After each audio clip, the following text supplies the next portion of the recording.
conocí a David Cristo, tuve el placer de conocer a David Cristo en persona en Sydney hace 8 días.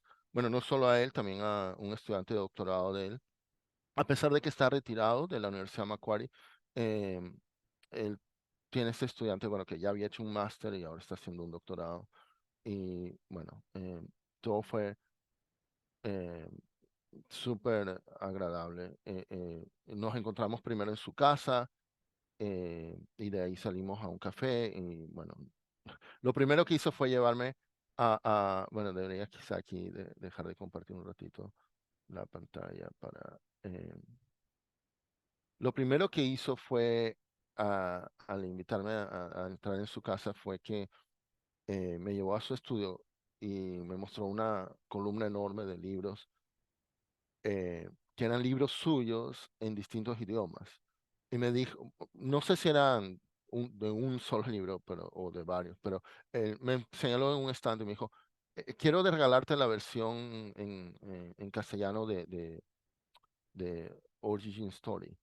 Entonces, por favor, encuéntrala. Y entonces, bueno, la conseguí y bueno, me lo regaló. Y bueno, y después me hizo pasar, me presentó a su familia.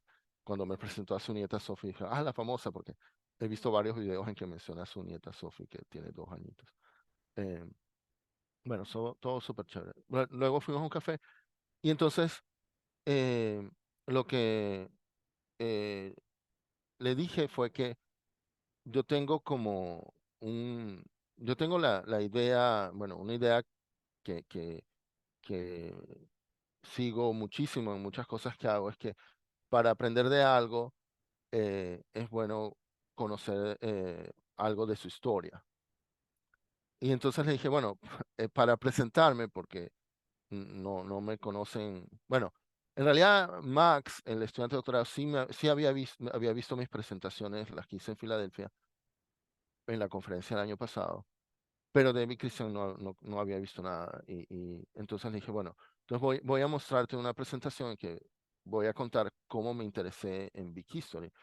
Y parte de la presentación, al menos, va a ser lo que voy a presentar en la conferencia de este año.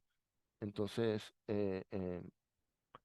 y hay algunas cosas aquí que ustedes ya han oído, entonces, disculpen por aburrirlos, pero ok, entonces la presentación se llama Conos de Identidad o cómo me interesé en Big History. Y nací en Perú. En Perú yo creía en mi primaria todo lo que me decían literalmente. Y él se sonrió. Cuando dije, yo me creía todo lo que me contaban en religión, en historia. Pero cuando emigré a Venezuela y hice mi secundaria en Venezuela, eh, en, cuando en clases de historia me dijeron que el libertador de Perú era Simón Bolívar, eso contradecía lo que me habían dicho en Perú, porque en Perú me habían dicho que era San Martín. Y ese fue el momento en que me di cuenta que no podía creer literalmente lo que me decían, que hay distintas versiones, que hay sesgos, etcétera. Y bueno, él se sonrió al respecto. Y bueno, y él en algún video él cuenta que él de niño estuvo en varios países y también eso le llevó a hacer esas cosas. O sea, tenemos esa cosa en común de que siendo niños migramos y fuimos educados en varios sistemas educativos, no solamente uno. Ok, le dije, lo otro que pasó en mi secundaria fue que tuve la gran suerte de ganar como premio en una competencia de matemática. Aquí estoy yo en mi época de High School Music, esta enciclopedia de matemáticas en la que había historia y biografías, lo cual, bueno, me apasioné por las matemáticas, pero me apasioné en particular por la historia de las matemáticas.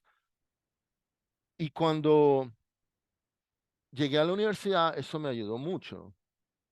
Eh, Porque antes de mi primer curso de probabilidades, por ejemplo, leí aquí todo lo que pude de historia de probabilidades y lo mismo antes del primer curso de estadística, etcétera. Ahora, en la universidad yo tenía iden- identidades dobles en 2 dimensiones. Y aquí voy a entrar un poco en cosas personales. Eh, por un lado era peruano y venezolano, eh, y por otro lado estudiaba computación y matemáticas.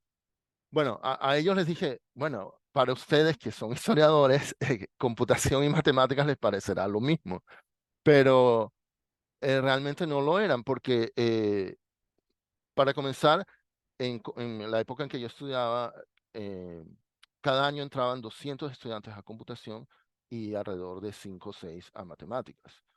Entonces, en total habían como 1.000 estudiantes de computación y como 30 o 30 y pico de matemáticas. Entonces, lo que pasaba en matemáticas era que cuando alguien se graduaba, invitaban a todos los estudiantes de la carrera a la fiesta de graduación. O sea, era una comunidad pequeña, muy unida, con mucha conciencia social, ¿ok? Que de hecho, o sea, podrían llamarlos como de izquierda. Y ellos, o sea, o algunos de ellos, se burlaban de la cultura de los de computación porque decían, los de computación vienen a la universidad para sacar un título y, o sea, graduarse, tener un título y ir a hacer dinero. O sea, se burlaban de la falta de conciencia social de los de computación, ¿ok? Que bueno, que por supuesto yo estudiando computación, conocí a gente, o sea, hacer una generalización acerca de 1.000 personas es ridículo, pero, pero había algo de cierto en eso. De hecho, o sea, alguien que yo conocí en computación una vez me dijo lo siguiente, me dijo que su interpretación de la mano invisible de Adam Smith era que él con su trabajo ya ayudaba a la sociedad, que él no necesitaba preocuparse por ayudar a la sociedad, que era suficiente haciendo su trabajo. ¿Ok? Eso no me lo dijo jamás un matemático, un estudiante de matemáticas. Pero bueno, bueno, cuando yo mencioné esto de que los de matemáticas eran como de izquierda, bueno, Max dijo, bueno, los académicos tienden a ser de izquierda. O sea, se sonrieron. Bueno, Max en particular se sonrió cuando mencioné ese tema. Ahora, hay algo que yo no les conté a ellos y lo voy a contar acá. O sea, porque así como yo les dije a ellos, para ustedes ser de computación o de matemáticas les parecerá lo mismo, porque ustedes son historiadores, o sea, les parecerá lo mismo, y había diferencia. Es decir, aquí contarles, porque en la otra dimensión, eh, ustedes pensarán, bueno, ser peruano, venezolano, ¿qué más da, no? Eh, pero había, o sea, hubo algunos casos en que, o sea, para mí hizo diferencia, o sea, entonces les voy a contar una anécdota al respecto. Eh, Nuestra familia tuvo una crisis económica y hubo un momento en que, bueno, o sea, nuestros padres volvieron a Perú y hubo un momento en que Elvira y yo no recibimos la mensualidad que nos mandaban. Eh, Ocurrió que el primer día que yo tenía que hacer pasantía en Pequibén, cerca del centro comercial Paseo Las Mercedes, Elvira y yo estábamos, creo que nos quedaban 10 bolívares. Eh, o sea, teníamos suficiente dinero. O sea, yo tenía que escoger entre ir en carrito por puesto o almorzar. Y bueno, el contexto es que Ayacucho daba becas a estudiantes. Bueno, no sé, no tengo idea de cuál era el requisito académico de las becas que daba Ayacucho, porque cuando yo leí los requisitos de las becas de Ayacucho, el primer requisito era venezolano. Entonces yo no leí nunca más los demás requisitos porque yo no era venezolano.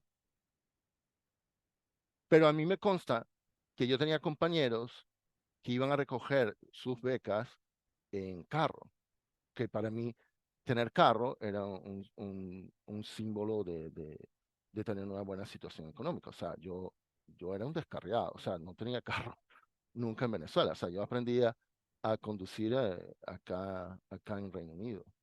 En fin, el caso es que esa vez, y Elvira es testigo de esto, pues me fui caminando de Santa Eduvigis, que queda cerca de los Palos Grandes, a Pequibén, porque, bueno, dije, mejor creo que es tener dinero para almorzar.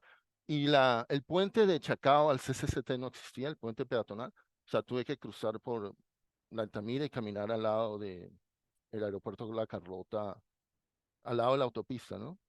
Y llegar al CCCT y luego centro comercial Paseo, bueno, como digo, era cerca del centro comercial Paseo de las Mercedes. Y luego cuando llegó la hora del almuerzo también dudé, bueno, me voy a gastar el poquito dinero que tengo. Y como había pasado por el CCCT, me di cuenta de que en la feria del CCCT, a la hora de almorzar, como había muchas compañías del CCCT, pero encima, creo que enfrente quedaba Maravén, una de las petroleras que hay cerca, IBM. Maravén, Maravén, porque yo estuve ahí. Ok, lo que yo dije, yo me puedo ir caminando de Pequibén a la feria y seguro que encontraré algún compañero de la Simón Bolívar que me invite al almuerzo. Ok, o sea, eh,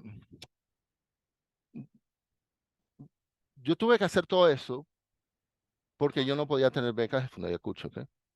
A pesar de que mis notas eran muy buenas y de que yo había representado a Venezuela en competencias internacionales.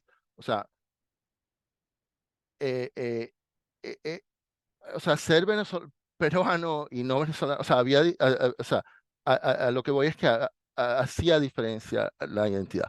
Ok, cerrado el cuento de que no le conté a, eso lo cuento a ustedes, no lo conté allá, pero también lo cuento como para que me entiendan, ok. Entonces, lo que conté fue que en la universidad yo noté que tenía amigos que hacían generalizaciones sobre Latinoamérica y algunas de esas generalizaciones yo sabía que eran erróneas porque yo conocía sobre Perú. Y, y entonces, bueno, yo les critiqué, ¿cómo pueden hacer generalizaciones si solo conocen, o sea, a partir de que me pareció que lo que conocían era Venezuela y generalizado. Pero luego me autocritiqué y dije, bueno, pero yo solo conozco Venezuela y Perú, yo no sé, bueno, en particular historia, yo no conozco historia de otros países latinoamericanos. Y entonces, bueno, en una de las vacaciones, bueno, de los periodos intertrimestrales, saqué la biblioteca de la universidad, libros. Bueno, ahí fue cuando particularmente saqué Las Venas Abiertas de América Latina, que alguien me había recomendado. Bueno, y entonces aprendí historia de otros países latinoamericanos y con cosas muy interesantes, ¿no? Como la guerra de la Triple Alianza de Argentina, Uruguay, Brasil contra Paraguay, o cómo fue que se creó Panamá, bueno. Pero lo interesante fue que en la otra dimensión, en algún momento yo también me autocritiqué y dije, wow, yo disfruto tanto y me ha servido tanto conocer de historia de matemáticas que, ¿por qué? ¿Qué pasó con la historia de la computación? Entonces, en otras vacaciones saqué libros de historia de la computación de la biblioteca y me fascinó, y me pareció excelente. Entonces, eh, pero luego también dije, pero así como he disfrutado historias de otros países latinoamericanos que no son ni Perú ni Venezuela, ¿qué pasa con historias de otras disciplinas que no son ni matemáticas ni computación? Y entonces decidí aprender de ello y bueno, un amigo, bueno, aquí en este contexto lo puedo decir, fue Enzo, me recomendó, bueno, no solo me recomendó, me prestó un libro que él tenía sobre historia de la bomba atómica y wow, eso me pareció fascinante, o sea, y me di cuenta, wow, qué historia tan importante. Y bueno, y ahí fue cuando empecé a interesarme en historias de otras disciplinas. Entonces, bueno, como voy a volver a compartir mi pantalla, eh, les hago una versión extendida de lo que le dije a David Christian. Eh, Bueno, entonces me aficioné a historias de un montón de temas, ¿no? De áreas de conocimiento, o sea, disciplinas, de países, de compañías, de sectores económicos. O sea, por ejemplo, la historia del petróleo me parecía súper importante para Venezuela. Bueno, historia de la salsa. En ese entonces César Miguel Rondón sacó el libro de la salsa. Me gustó mucho. Entonces, bueno, me aficioné a historia de cualquier cosa. Y bueno, y las historias nos dicen de los hitos, los esfuerzos, los errores, los grandes debates, los procesos para conseguir resultados difíciles, etcétera. Entonces, bueno, la historia de un tema me parece una buena introducción a ello y eso incluyó a las personas. Yo digo, cuando dos personas se hacen amigas, en cambio empiezan o sea, muy buenos amigos, bueno, más aún si son parejas, se cuentan sus historias de cuando eran chamos, bueno, cuando hay confianza, ¿no? Y por eso les he contado lo que les he contado. Y para los especialistas, una historia de ese tema, de su tema de especialidad, es un buen regalo. De hecho, algo que hice al ir a Sydney, esto es una anécdota. Allí vive un primo al que no veía desde 1981 y él tiene hijos, incluso ya tiene una nieta. Y yo no sabía nada de sus gustos y quería llevarle algo de Navidad. Entonces lo que hice fue preguntarle a su hermana qué les gustan a ellos. Y por ejemplo, me dijo, al hijo mayor le gusta la música electrónica. Entonces yo busqué un libro de historia de música electrónica y eso fue lo que regalé y se sorprendió y le gustó. En fin, ok, volviendo a la presentación. Ahora, en esa época, en algún momento tuve una crisis, una pequeña crisis existencial y quería averiguar qué quería hacer yo en mi vida. O sea, me pregunté a mí mismo qué quiero hacer en mi vida. Pero antes de eso me pregunté, o sea, casi lo vi como un requisito para contestar esa pregunta, contestar quién soy yo o qué soy yo, ¿ok? Y la manera en que lo contesté fue con este diagramita de Venn.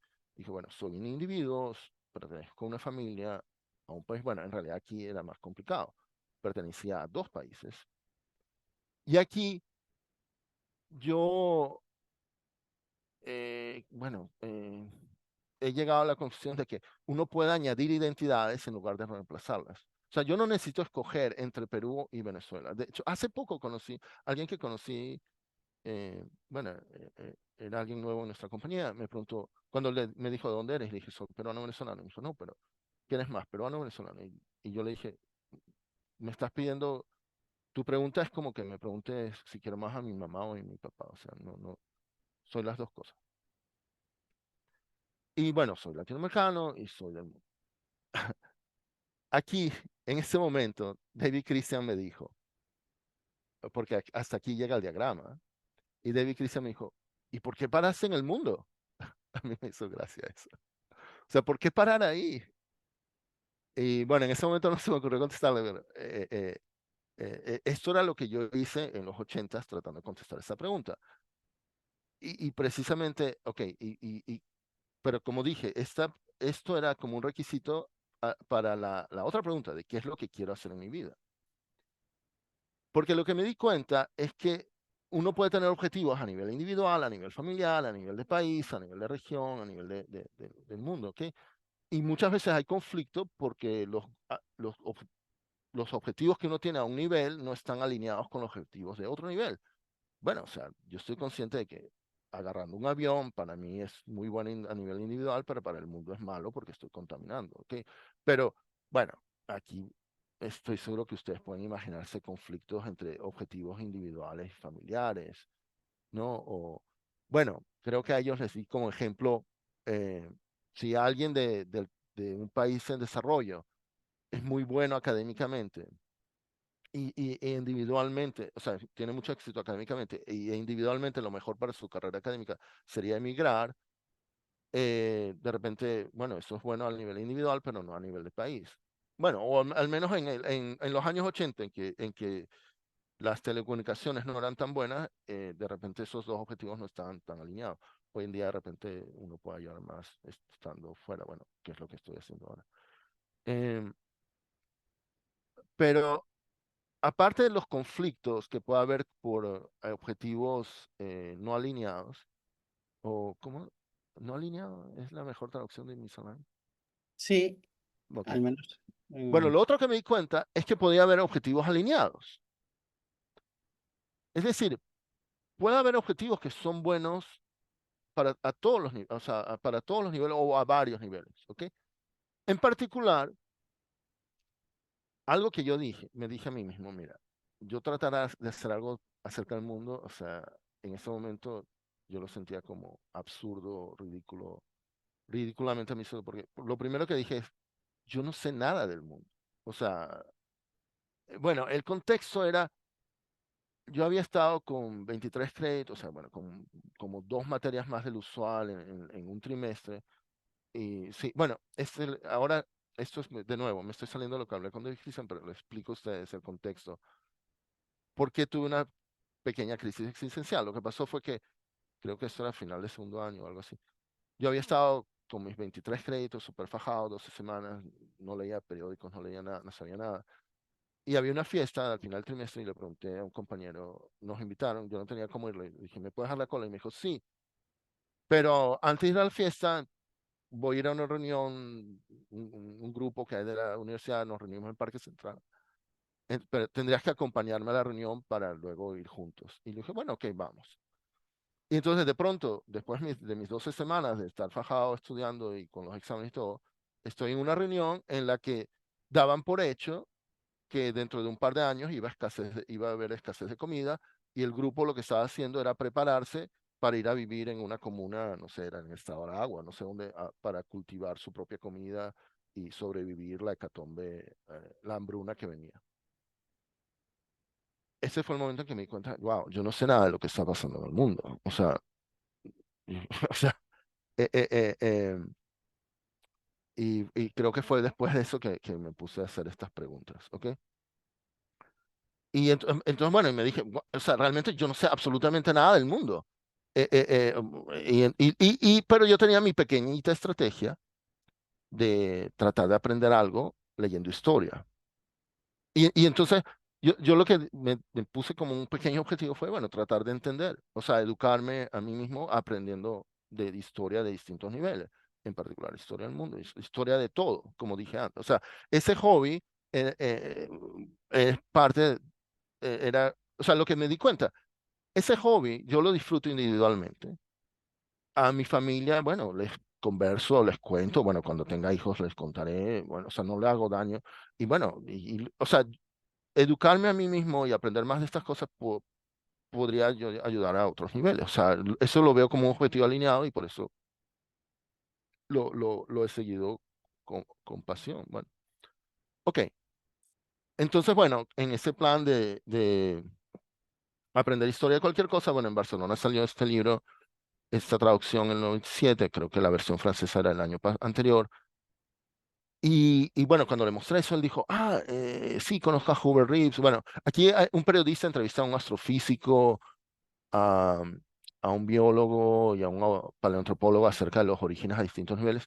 En la versión inglesa le pusieron de nombre Orígenes y tienen aquí Cosmos, Tierra y Humanidad. Le dije, esa fue la primera vez que vi un libro que tenía como esa estructura que después fue llamada Big History, ¿no? Y, y bueno, leyendo esto, eh, bueno, me enteré de esas cosas. Ahora, un problema práctico que se me presentó en el año 2000 más o menos, que mis hijos, bueno, nuestros hijos se veían así, eran pequeñitos, era qué cosas les cuento. En particular, yo no sabía, les cuento la historia del Génesis, cuando no creo en ella, o sea, no les podía contar como me la contaron a mí, porque, pero yo dudaba, pero no, simplemente no se la cuento. Y bueno, entonces, lo que hice fue que ese diagrama de Venn le añadí una dimensión y lo convertí en tres dimensiones. Y entonces lo veo así. O sea, esto es lo que llamamos conos de identidad. ¿Ok? Eh, en este cono, el eje horizontal es el tiempo. Y entonces este puntito del cono, este punta del cono, representa el nacimiento del individuo. ¿Ok? Y eso es algo que celebramos, ¿no? Celebramos los cumpleaños. Y luego, si la familia comenzó con una boda, eh, entonces este puntito representa el aniversario en la boda, y eso es algo que se celebra con los aniversarios de bodas. Y en los países de América es costumbre que para el país, bueno, este puntito sería la independencia y se celebran, eh, eh, bueno, los días de la Los días de independencia independencia. son feriados y hay grandes celebraciones. Bueno, en Perú de hecho hay 2 días. Bueno, Luis, como siempre me dice, felices fiestas patrias. Ok, pero luego a otros niveles, bueno, el nivel de los humanos, bueno, el origen es más difuso, pero me enteré leyendo que resulta que tenemos un origen en común. Y uno de los libros que leí al respecto en los 90 fue este. Y a mí me sorprendió lo apasionado que escribía, bueno, creo que es Richard Leakey, el autor principal, por eso voy a hablar en singular, lo apasionado que escribía acerca de todos los humanos. O sea, yo no había, creo que fue la primera vez que vi a alguien escribiendo de una manera tan apasionada del tema. Y luego cuando averigué, me enteré, bueno, él es hijo de dos paleoantropólogos famosos que han hecho, o sea, es toda una familia famosa, creo que en alguna reunión hemos hablado de ellos. Eh, y entonces, bueno, él buena parte de su vida, quizá desde niño y buena parte de su vida, ha estado estudiando los orígenes de la humanidad. ¿no? Y dice, en búsqueda de lo que nos hace humanos. Entonces, dije, bueno, esta persona, me di cuenta, claro, esta persona ha estudiado el origen de los humanos y se apasiona mucho por los humanos. Entonces, después me enteré también que los científicos piensan que toda la vida vino de una sola célula, o sea, que tenemos un origen común. Y ahí yo me pregunté, ¿quiénes serán los primeros ecólogos, ecologistas? Ok, yo no sabía, pero me di cuenta, si los biólogos son los que estudian ese nivel, bueno, no todos los biólogos estudian el origen, pero los biólogos son los que estudian la vida. Yo dije, esa era una hipótesis, porque yo no sabía. Supongo que habrán sido biólogos los primeros ecologistas. Y cuando averigüé, me enteré que al menos, por ejemplo, Rachel Carson, que que este fue un libro muy famoso a comienzos de los años 60, creo, 62, fue una de las que comenzó el movimiento ecológico y ella es una bióloga marina. ¿Ok? Eh, entonces, bueno, lo que me di cuenta es que hay todas estas historias de origen a distintos niveles y que podría contárselas a mis hijos. Ahora, cuando uno tiene unos hijos tan pequeñitos, o sea, uno los puede manipular. O sea, yo me di cuenta, wow, si yo quisiera que fueran vegetarianos, pudiera enfatizarles que somos animales. O sea, bueno, no he hecho el cono de los animales, pero, o si quisiera que fuera, pero es arbitrario, porque por, pudiera poner el cono de los mamíferos y decirles, no, nosotros no comemos mamíferos, o poner el cono de los vertebrados y decirles, no comemos el cono de los vertebrados. Lo que decidí, yo quería es contarle una historia balanceada. Y entonces dije, bueno, una gran herramienta que estoy hablando del año 2000, una gran herramienta relativamente reciente era librerías electrónicas, ¿no? Bueno, en particular Amazon, la más exitosa. Y me recuerdo el día en que yo dije, bueno, yo quiero contarle a mis hijos esta historia, conseguir un libro infantil que cuente esto, pero yo no tenía ni el nombre del autor ni el nombre del libro, pero tenía una idea más o menos de lo que quería que contara. Entonces, bueno, puse unas palabras clave, libros para niños y qué sé yo, de repente puse Big Bang, no sé qué. No me acuerdo de las palabras que puse, pero encontré, eh, eh, bueno, perdón, aquí eh, en cuanto a las identidades. O sea, de lo que estoy hablando es que uno le puede manipular a los niños o enseñar a identificarse con distintos grupos. Y lo que yo sigo pensando es que no, que uno se identifique con estos otros niveles no significa que uno pierda las otras. O sea, uno puede agregar más identidades en lugar de reemplazar, ¿no? Como, bueno, así como soy peruano y venezolano, bueno, en fin. Entonces, cuando busqué libros, encontré este. Ahora, lo que hice en la reunión fue que yo lo tenía en mis manos y lo saqué y entonces ellos lo vieron y se puso a ojearlo. Bueno, lo primero que David Christian se fijó es de qué año es este libro y es 1997.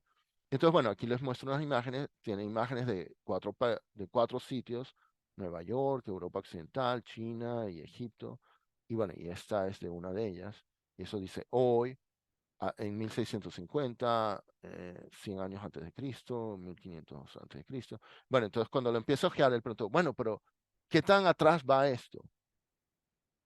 Ok, y entonces, bueno, eh, eh, eh, resulta que pareciera, porque aquí había, o sea, uno siempre puede ver aquí los años, pareciera que es simplemente 550 millones de años, pero resulta que en la última página hablan del Big Bang, ¿no? Y David Christian se sorprendió que en 1997 ya había un libro para niños que contara todo esto. O sea, le dijo, bueno, o sea, no lo conocía y le sorprendió. Y entonces, bueno, ahora, ¿cómo resolví yo mi problema de que le cuento a mis hijos? Bueno, dije, mi solución fue, les muestro esto y les digo, según la ciencia, este es nuestro origen, y según la Biblia, este es nuestro origen. O sea, no fue que les conté la historia del Génesis como si fuera verdadera, pero tampoco fue que no les conté la historia porque no es verdadera. Mi solución fue decirle, enseñarla, pero diciendo, según la Biblia, este es nuestro origen. Y según la ciencia, este es nuestro origen. ¿Saben bueno, en ese momento cuando yo conseguí hacer eso, hace veintitantos años, yo estaba contento. Dije, conseguí una manera en que no estoy mintiendo, no estoy diciendo esta es la verdad o esto es mentira. O sea, yo estaba contento de la solución a la que había llegado. Ahora, adivinen qué me dijo David Christian cuando le conté esto. ¿Alguna idea? Y estabas descubriendo el bulto, que se le pasaste el, No, no, el- no. Me dijo, bueno, pero ya va, te faltó, o sea, yo dije, según los científicos esto, según la Biblia esto, y entonces él me dijo, bueno, pero te falta según los chinos, según los zulus, según los indígenas de América, o sea, como que me falta enseñar muchas historias de origen, bueno, las que vimos creo que es en una de las primeras lecciones del curso, ¿se acuerdan, no? Que tienen historias de origen de varias culturas. O sea, eso fue lo que me dijo, como que o sea, me había quedado corto enseñando dos. Eh, bueno, eh, eh, ya, quiero tener mis notas de las cosas que me dijo. Ok. eh, bueno, creo que cuando hablé, bueno, algo que dije antes a él, pero no a usted, esto de que la historia te ayuda a entender. Y puse el ejemplo que ya lo he usado varias veces con ustedes de cómo enseñan la ley de gravitación universal, que a mí me enseñaron solo la fórmula y resolver problemas de álgebra.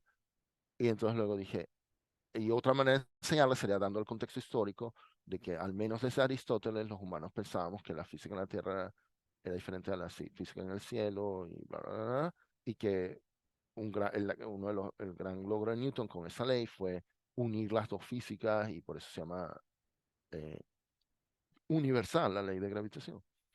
Y entonces ahí él me dijo, bueno, tú dices según los humanos, pero eso es un Occidente, porque me dijo, según los de la India y los de China, ellos veían las cosas de otra manera. O sea, bueno, estamos hablando de un profesional que ha estado dedicado a esos temas por décadas, ¿no? En cambio, yo soy un simple aficionado. Ok. Eh, pero luego entonces comenté, bueno, ¿cuáles libros están en los estantes de historia? Que a mí me chocaba que siempre en las librerías, bibliotecas había libros de historia política y militar, pero no historias de otros temas. Bueno, como él no había visto lo que yo hice en Filadelfia, le mostré esto y le pregunté, ¿qué interpretación le das a este diagrama? Y, y bueno, él dijo, bueno, pueden ser átomos, moléculas, o sea, las unidades pequeñas pueden ser átomos, moléculas o organismos unicelulares, multicelulares. Dijo cosas así, ¿no? Y le dije, sí, sí, totalmente. En Big History tenemos varias interpretaciones para esto. O sea, es un poco lo de la complejidad creciente, ¿no?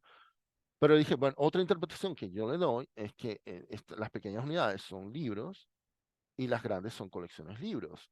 Y entonces ahora podemos reproducir colecciones libros. Y él me dijo, por supuesto que podemos reproducir colecciones libros. Entonces, bueno, y le dije que doné esto a la universidad en Venezuela y que era como una copia de mi biblioteca aquí. Y entonces, bueno, le conté de la experiencia eh, eh, un poco de eso, bueno, que he conocido gente que ha sido usuaria de eso, de esas colecciones y y que se han vuelto amigos míos. Y bueno, conté que hubo uno en particular que nunca lo había conocido y la primera vez que lo veo me trajo un libro de regalo diciendo, estoy seguro que esto te va a gustar. Bueno, me convertí en un bibliotecario aficionado y entonces dije, bueno, y no solo había libros de historia, había libros de gran formato de distintas cosas como de fotografía y bueno, mostré esto que dantesco y, y dije también había clásicos de ciencia como estos y, y entonces luego les pregunté, ¿conocen este libro? Y me dijeron que no. Y yo había conseguido comprar dos ejemplares para regalárselos. Entonces los saqué en mi maletín. Bueno, mi maletín era enorme. Pesaba un montón ese día. Los saqué y los sorprendí, mostrándole el libro, o sea, lo pudieron hojear. Bueno, en ambas ocasiones decía, o sea, su reacción era qué libro tan hermoso, o sea, what a beautiful book. Y bueno, no tengo imágenes de esto. El libro es ilustrado, tiene 250 hitos y eh, en cada página tiene un hito y tiene una imagen y una descripción. y bueno, está cronológico, es precioso. Pero entonces les dije, bueno, a ellos les encantó, no lo conocían, yo sospechaba que no lo conocían. Y entonces luego les dije, bueno, pero esto es uno de una colección de 15. Y entonces le dije, bueno, imagínense la colección junta. De hecho, les dije, al menos en Londres, las librerías no venden estos libros. Y si los venden, los tienen en estantes separados. Nadie los tiene todos juntos. Y luego les dije, bueno, yo lo que he conocido, la reacción en Londres y ahora con ustedes, wow, qué colección tan bonita. Y este libro está disponible acá. Ahora les dije, imagínense regalar esta colección en un país en que no lo conocen. ¿Cuál sería la reacción? Bueno, aquí estoy repitiendo cosas que ustedes ya han visto y esta fue la reacción en 2017. Bueno, esto es para Luis, este es Alejandro Teruel, que era director de la biblioteca en ese entonces. Y bueno, entonces, ¿qué tiene que ver esto con Big History? En otro curso del OER Project, que es el World History, Bob Bain, del cual hemos visto videos, al comienzo del curso tiene este pequeño artículo que hizo una introducción a Big History, dice umbrales de complejidad creciente o 4 movimientos. Y entonces para los umbrales muestra esto que hemos visto un montón de veces en el curso, que es el timeline de Big History de David Christian con los eh, hitos aquí, Hitos. los umbrales, ¿no? Y, y Walter Álvarez muestra esto sacado un libro de Walter Álvarez. ¿Se acuerdan, no? Que él es uno de los que hizo la hipótesis con su papá, de, tuvieron una hipótesis de que fue un asteroide que De lo de los dinosaurios. aniquiló a los dinosaurios, ¿no? Entonces, bueno, él tiene este diagrama de Venn. Y entonces, bueno, yo dije, bueno, en cierto modo, cuando ven mis conos de identidad, se puede ver o sea, son dos proyecciones, ¿no? De los conos. O sea, si lo ven de costado, estamos viendo esto, la cronología, ¿no? Pero si ven solamente la base del cono, estamos viendo esto, ¿no? Entonces, este diagrama integra eso. O sea, él me dijo que él había enseñado, bueno, y aquí es donde cuando él habla de las muñecas rusas, él es parecido, o sea, él está hablando una dentro de la otra, ¿no? Y mis conos tienen esa característica, uno dentro del otro, pero bueno, él me dijo, nunca había visto esta manera de presentarlo, pero él dijo, esto de las identidades, o sea, aquí él había muchas veces hablado del tema, ¿no? Eh, eh, lo único nuevo para él era esta manera de presentarlo, ¿ok? Y bueno, y comentamos que uno de los objetivos de Big History es crear identidades, fomentar, ¿no? Identidades más amplias a nivel humano, de vida y planetario. Y decidí también comentar, para que se diera cuenta, porque es un paso lógico, uno más allá, al nivel cósmico, que dije, bueno, ese sentimiento de unidad, en inglés, oneness con el universo, que algunos que tienen experiencias místicas o religiosas dicen tener, yo considero que también se puede llegar a eso porque es un asunto psicológico leyendo la historia y tal. Pero yo le dije, normalmente yo no hablo de este tema porque es un tema cuando uno empieza a hablar de experiencia religiosa o mística, mucha gente se asusta. Aparte, cuando lo enseño, por ejemplo, yo considero que no tiene mucha gran utilidad práctica a enseñarle a los chamos. O sea, la única que yo creo que pudiera tener, pero yo lo considero como algo muy remoto, es si fuéramos a encontrarnos con una civilización de otro planeta extraterrestre, ¿no? O sea, para que los veamos como primos, que venimos de lo mismo, y no como enemigos, o sea, creo que ayuda. Aunque, bueno, por ejemplo, entiendo que la NASA, cuando los astrobiólogos de la NASA, cuando van a averiguar si encuentran microbios en otros planetas o en otras lunas, tienen muchísimo cuidado de preservarlos. O sea, creo que ellos sí tienen como ese respeto a la vida. O sea, en ese sentido ellos están más desarrollados pues qué sé yo, lo que pasó con el 12 de octubre y todo eso. Ok, ahora, les conté que de mi donación a la Asociación Africana de Big History. O sea, esto es algo que estaba haciendo desde, bueno, para los que no saben, eh, Nafon Eric de Camerún, en la conferencia en Filadelfia tuvo una presentación. Bueno, de hecho hubo una que hizo una de él, una grabación, y luego una que hizo Lowell, leyendo cosas que él había escrito, que eran básicamente pidiendo auxilio. O sea, eran unas presentaciones de SOS, o sea, de auxilio, porque no tenían muchas cosas. Entonces, bueno, yo les he mandado dinero para ayudarles a legalizar la asociación, y les he mandado libros. eh, eh, Tengo una lista en Goodreads de lo que he enviado, y bueno, hay varios libros de Big History, ¿ok? O sea, hay este que es de la Universidad Macquarie, de Fred Spear, bueno, el libro Big Bang de Simon Singh, bueno, Sagan, Cosmos, en fin. Estos libros creo que allá no están disponibles normalmente, pero son una unidad nueva, o sea, hay mucha relación entre los libros. Ahora, ven esta manito aquí, esa manito es de la hija de Eric, a la cual me dijo que este libro le había encantado. Y en ese momento saqué el libro y se lo regalé, se lo obsequié a David Christian. Y bueno, aquí tengo algunas imágenes del libro.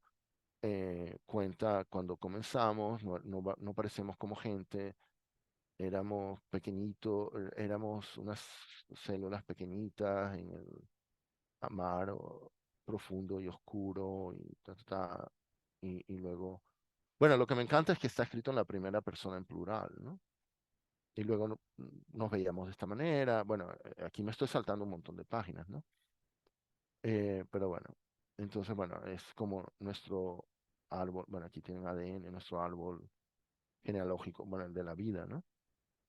Entonces, bueno, David Christian dijo, o sea, esto está muy bien para la identidad a ese nivel, ¿no? Sí, exacto, esto está promoviendo la identidad a nivel de vida, que bueno, que es la que ayuda a tener sentimientos ecológicos, ¿no?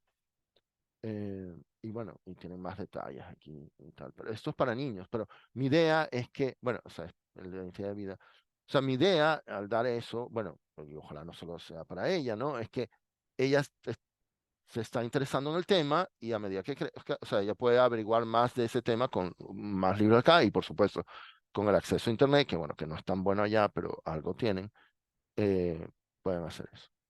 Y bueno, y lo último que les conté fue una conciencia chévere. Bueno, hay otra dimensión en la que Elvira y yo tenemos varias identidades. Este es Elvira, este soy yo, aquí es una foto familiar, aquí hay tres abuelos nuestros. Como pueden ver, son de distintas razas. Bueno, yo me acuerdo, una historia que me contaron de niño era que el 12 de octubre era el Día de la Raza, porque los latinoamericanos éramos una nueva raza, mezcla de europeos, indígenas y africanos, ¿no? Y bueno, yo cuando veía a mi familia, digo, ah, es verdad. Pero también tenemos un abuelo chino. Y hace poco me hice el examen en Ancestry de mi ADN, y ahí está. Eh, la sorpresa fue que, aparte de las tres que esperaba, que era de indígenas peruanos, de China y de España, resulta que la primera que mencionaban era Camerún, que por pura coincidencia es el sitio a donde estoy donando libros.